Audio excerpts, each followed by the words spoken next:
मना किया था ना मैंने तुम्हें कि किसी से मिन्नत करने की जरूरत नहीं है। अब पड़ा रहने देती जेल में, मुझे सड़ने देती। कम से कम आते साथ ही जिल्लत तो ना बर्दाश्त करनी पड़ती मुझे। क्या हो गया आपको? फातिमा तो जलती है मुझसे, इसलिए फजूल बातें कर रही थी। अरे हैसियत ही क्या है उसकी इस घर में? सारा पैसा मेरे भाइयों का, जितना चाहे मर्जी मुझे दें। जो कि मुझ पे लगा है, और अपने शौहर की कमाई किसी और पे लगता देख, उसका पूरा हक है कि वो एहतजाज करे, सवाल करे। आई बड़ी शौहर वाली। अरे रईस भाई हैं जिन्होंने सर पे चढ़ा रखा है उससे। जानते हैं क्यों? सिर्फ इसलिए क्योंकि बेटे की माँ है वो, वरना कोई औकात नहीं है उसकी इस घर में।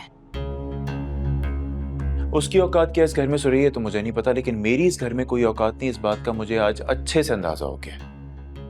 क्यों सोच रहे हैं आप ऐसी बात? रईस भाई कितनी अहमियत देते हैं आपको, और अम्मी बेटे से कम नहीं समझती हैं आपको। तुम समझ क्यों नहीं रही हो सुरैया? आज फातिमा ने कहा है ना, तो कल को कोई और भी उठ के कह सकता है।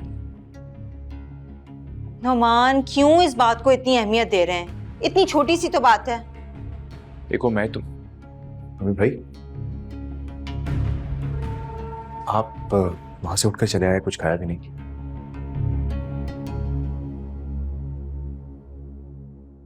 आपकी बीवी की बातों से पेट भर गया हमारा। मैं माफी चाहता हूं, और ये भी शर्मिंदा है, इसके बस मुंह से निकल गया।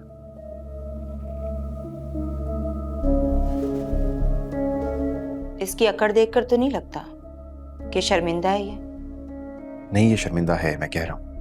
फातिमा सॉरी बोलो।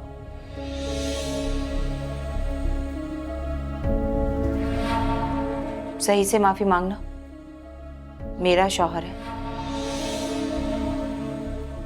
फातिमा, अरे नहीं नहीं, इसकी कोई जरूरत नहीं है। मुझे भाभी से कोई शिकायत नहीं है। नहीं नहीं, सुन लिया आपने? मुद्दई सुस्त, गवाह चुस्त। फातिमा, फातिमा,